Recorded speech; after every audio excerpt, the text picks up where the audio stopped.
Good day, everybody, and welcome back to Merton Hyundai and Ed's Garage. Today, I get to look at this Kia Telluride. This is the Kia Telluride SX all-wheel drive edition, and I'm actually really excited by this because I get to kind of compare it to the Hyundai Palisade. I don't often get the opportunity to review other brands' vehicles, but sometimes we get a trade-in that's just so new, it gives me the ability to do so. So that's what happened with this one. We actually took this in on trade. The buyer actually bought a Santa Cruz, the new Hyundai Santa Cruz, which is a great option as well, of course. But yeah, he just didn't need anything with 8 seats. So, and you know, it's probably going to sell by tomorrow. So with the market the way it is right now. So this, of course, is a 3.8 liter V6, makes about 291 horsepower. It's capable of towing 5,000 pounds. It's got basically it's pre-wired for a trailer hitch in the back as well, so 5,000 pounds with trailer brake controller. But I'm going to go over all the features with you today, and we're going to start with the very front and work our way to the back and kind of go from there. So on the very front, Telluride right across the hood. It's actually a really nice look. This is a bit more of a traditional styling compared to the Palisade. The Palisade is kind of out there and wild, kind of futuristic, whereas the Telluride is a little bit more traditional. So it kind of depends on which way you want to go. Most of my clients that are looking at the Telluride and Palisade, if they're sort of more drawn towards the exterior styling of the Telluride, but more towards the interior styling of the Palisade. So it kind of depends on what you want, I guess. But some people like the exterior styling of the Palisade better, and some people like the interior styling of the Telluride better. But I'm going to try to avoid the comparison talk too much, because the last couple of times I did that on Nissan vehicles, I got a lot of bad comments, and quite frankly, that's not what I'm actually going for. You know, obviously I'm going to be a little bit more biased towards Hyundai vehicles, but you know, so let's go over the stuff. All right, so starting with the front, we do have LED headlights and high beams, of course, surrounded by this cool sort of LED daytime running light. Don't mind the flickering, guys. That isn't actually happening in real life. That's just the refresh rate of the camera. We do actually have LED fog lights on this one. And that's something you don't get in the Palisade, so kind of nice to see that. You also got front parking sensors here along the front of the vehicle, and the air curtain pass-through, which of course creates a curtain of air over the wheels to reduce aerodynamic drag.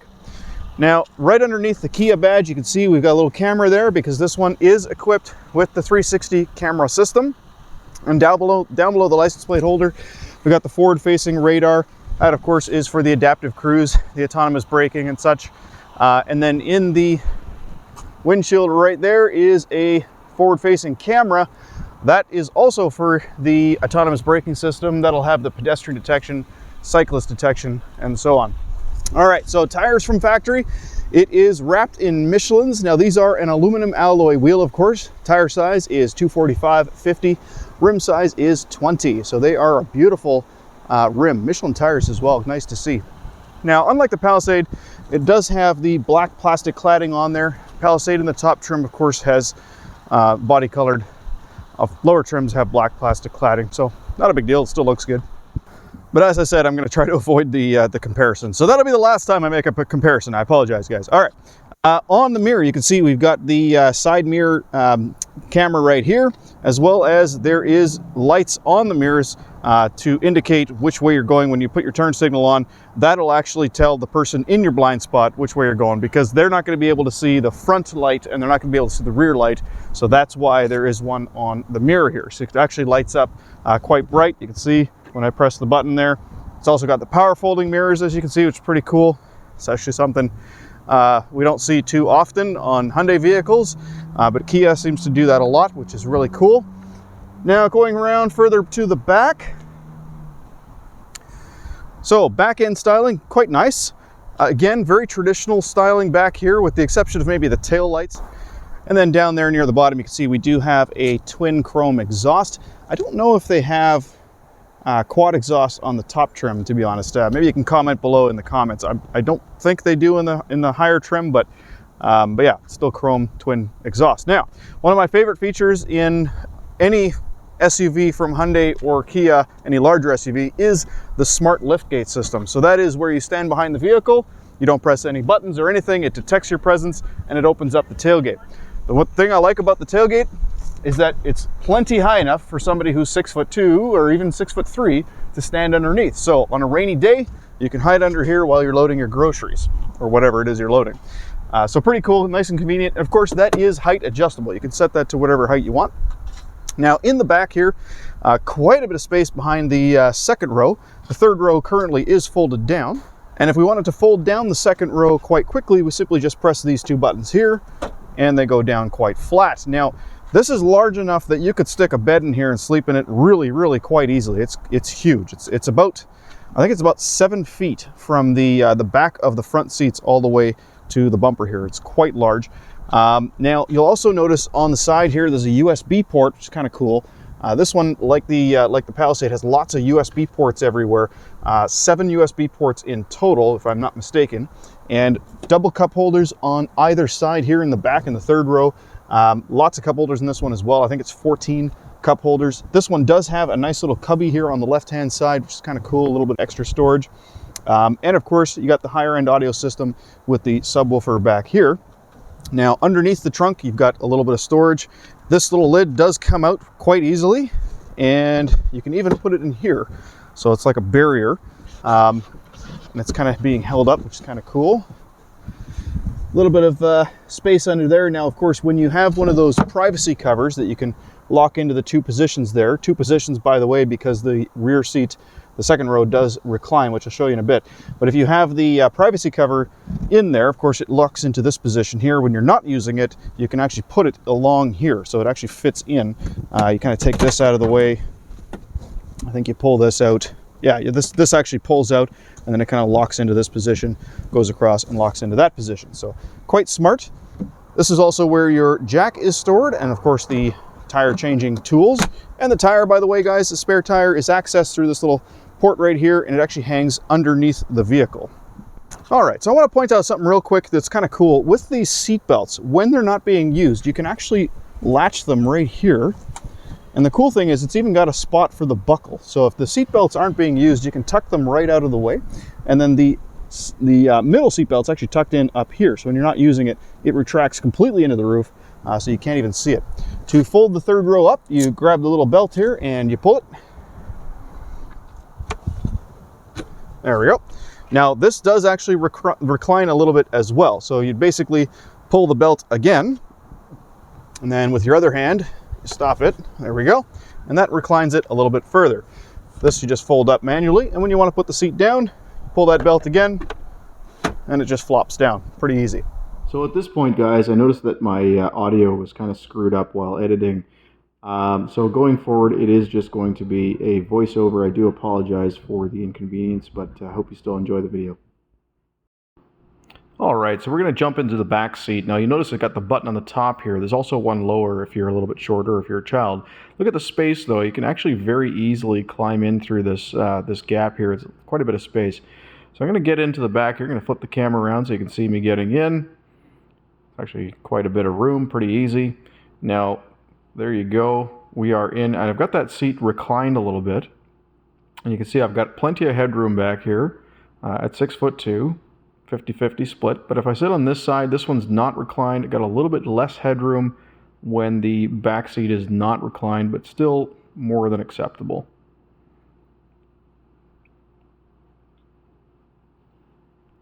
Now something that's kind of really cool here, you can see I've got the second row flat. I can put my feet up. So if you do have kids in the third row, it's kind of cool because I can just kind of put their feet up. Or use that area for, you know, playing cards or whatever. They can put a game on there. It's kind of cool. It's like a little table for the third row if you've only got, you know, 2 or 3 children. Dual cup holders on either side. There's a USB port there, of course. Here's where I was talking about earlier. You can kind of hide the seat belts away. And you can see you can kind of tuck the seat belt in. I did that wrong. Let me try that again here. There we go. Buckle goes in there. Pretty cool. And that just keeps the seatbelts out of the way when you're loading stuff in the back. We're going to pull the second row seat towards us now, and we'll lock it in all the way back. And you can see I've you know, my knees will touch the back of the seat there, but it's still perfectly comfortable. Now, of course, remember that the seat doesn't necessarily have to be slid that far back. Because right now my knees are touching. However, if that second row is placed sort of halfway back, it'll still have plenty of legroom. You can see just how much space there is. That's plenty of legroom for anybody in the second row. So now we're going to just adjust this sort of halfway. And you'll see later on in the video, I'm going to actually sit in the back seat in the second row when it's at that position as well. And you can see, there you go, there's still plenty of room there for anybody sitting in the second row. Now up here you can see we've got vents. There's one on either side, and it's got the diffuser option as well. So that's the diffuser to the left, and then that's just regular airflow on the right. So basically what that does, it stops the air from kind of blasting in your face. It just kind of creates this sort of area of diffused air, which is kind of nice. This is the ultrasonic sensor system. That actually detects the presence of children and pets in the vehicle and warns you if they're left there when the car is locked. So now we're going to actually move the seat back sort of to the halfway mark that we had it before. And I'm going to get into the second row here just so you can see. I think I'm going to need my foot. Yep, there we go. Just to kind of stop it from moving while I'm using one hand. So now we're going to see how much legroom there is when the seat's back in sort of the halfway position. You can see I've got it about halfway back there. So even in that position, I've got lots of legroom. There's still a ton of legroom in the front passenger seat. And now that seat back does recline, and you can see easily, no problem, lots of room. Got this beautiful Harman Kardon speaker cover here.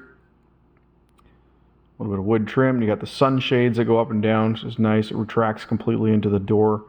Disappears some nice nice soft touch materials there. You got the bottle holders each of the doors as well.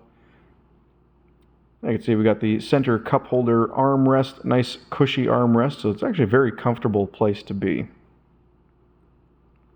A little bit of wood trim on each of the doors as well. And the grab handles to make it easier to get in and out. And you got USB ports on either seat there. So as I mentioned before, a total of 7 USB ports. Seat back pockets in each seat, and a nice hard seat back. So if you do have kids kicking the back of the seat, that energy transfer is not going to make it all the way to your back, which is kind of nice. A little hangers there as well. Nice flat floor, so your feet can slide very easily underneath the front seat. So there's actually tons of room there. And yeah, a very comfortable place. You've got the cup holders in the armrest there, as well as a 120 volt power outlet, and then a 12 volt power outlet to its left.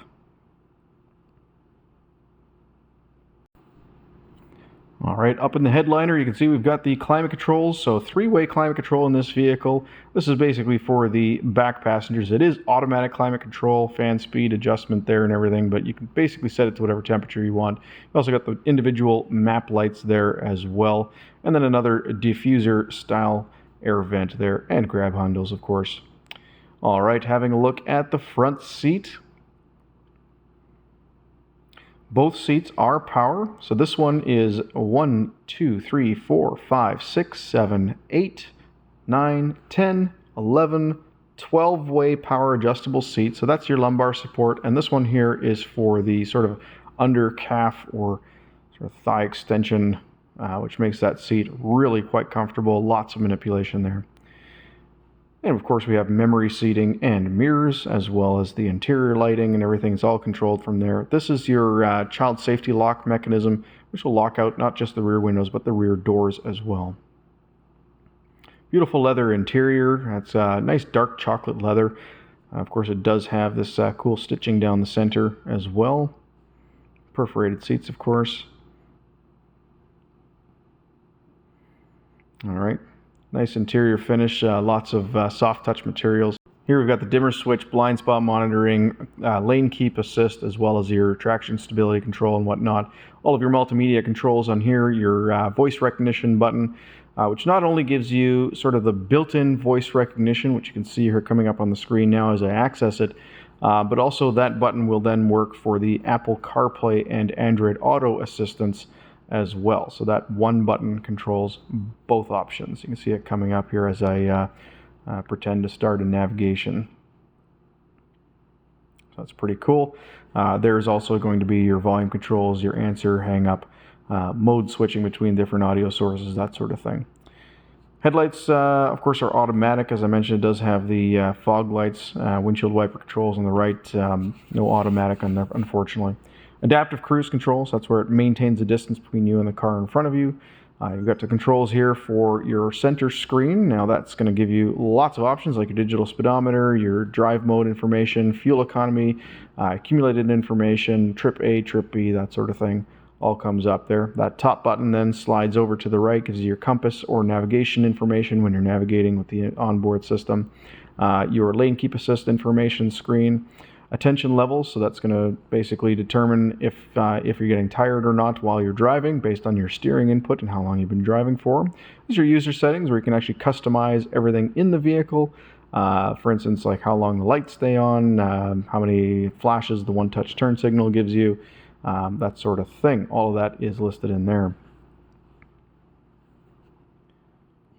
All right, so here's where you've got your automatic power e-brake, the auto start-stop system that can be enabled, disabled, the total cameras. Of course, you can enable it so that all the cameras come on, even in drive. And you can see those dynamic steering lines moving as I turn the steering wheel, and that top-down 360 view camera. Nice high-resolution screen as well. It is non-polarized, so if you're wearing polarized sunglasses, you'll still be able to see what's on the screen. Of course, dynamic steering lines on the backup camera as well, and you can see the bumper along the bottom there. So backup camera on this vehicle is spectacular. You get a top-down view for if you need to back up towards a trailer, as you can see, and that includes the dynamic steering lines as well. That's your side view, so if you're parallel parking, you can use that. You got the different drive modes and, of course, terrain modes. So different drive modes and terrain modes. You got snow, mud, and sand. And then, of course, Comfort, Eco, Sport, and Smart. It is, of course, a system designed and engineered in Canada by Magna International. Spectacular all-wheel drive system. Sport mode, for instance, is going to tighten up the steering wheel and give you more low-end kick. The drive modes, or the terrain modes rather, will adjust the all-wheel drive system to give you a little bit better traction in snow, mud, and sand. Really nice materials here as well. So soft touch materials all along the side. You got your heated seat and ventilated seats. Nice area for a wireless charging pad. You've also got USB ports for charging tablets and phones, and of course the Apple CarPlay and Android Auto connections, and a nice hidden storage area for when your phone is in there as well. Dual zone automatic climate controls. You set the temperature and let the car figure it out from there. It's actually a really, really good system, easy to see.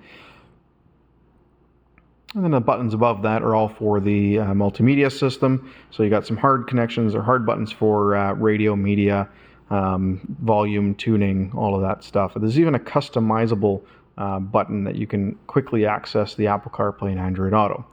The screen is fully customizable as well. You'll notice the map comes up very bright and clear. You can actually have a 3D view or a top-down view. You got these widgets here which are customizable. It even shows you, for instance, the weather, which is pretty cool. All of the icons in the main menu. It's even got sounds of nature, as you can see, which is pretty nice. All right, looking at the center screen, you can see we've got the blind view monitor. So you put the signals on, and it actually shows you an image of that side of the vehicle. That's pretty cool. Auto dimming rear view mirror with home link buttons for garages and gates, and then the controls to enable and disable auto dimming. Up here you can see we've got the UVO system. So that's kind of like Hyundai's BlueLink. It's our telematics system for Kia. So UVO to call roadside assistance or call for an emergency assistance and other information on the button on the left. And of course you got your double sunroof. So you got your front panel. Of course that glass does open up all the way, and then you've got the rear panel with a full sunshade that is powered. It blocks out 100% of light. And you could stop it anywhere, as I was demonstrating there. Sun visors do slide out, both of them, and they both have mirrors, and they both have lights. All right, so I'm back home now. Of course, I was doing the editing here, and that's where I figured out that the audio was all screwed up. So sorry about the voiceover, guys. But yeah, I hope you enjoyed the video anyway. Please, I really do appreciate your support. Please don't forget to like and subscribe. I'm also going to link a video for my wife's channel in the description below. Check it out, and if you like it, or if you have any friends or family members that are into that sort of thing, please ask them to check it out, like and subscribe so we can get her channel monetized as well. Thank you so much for watching, though. Have a wonderful day. Take care.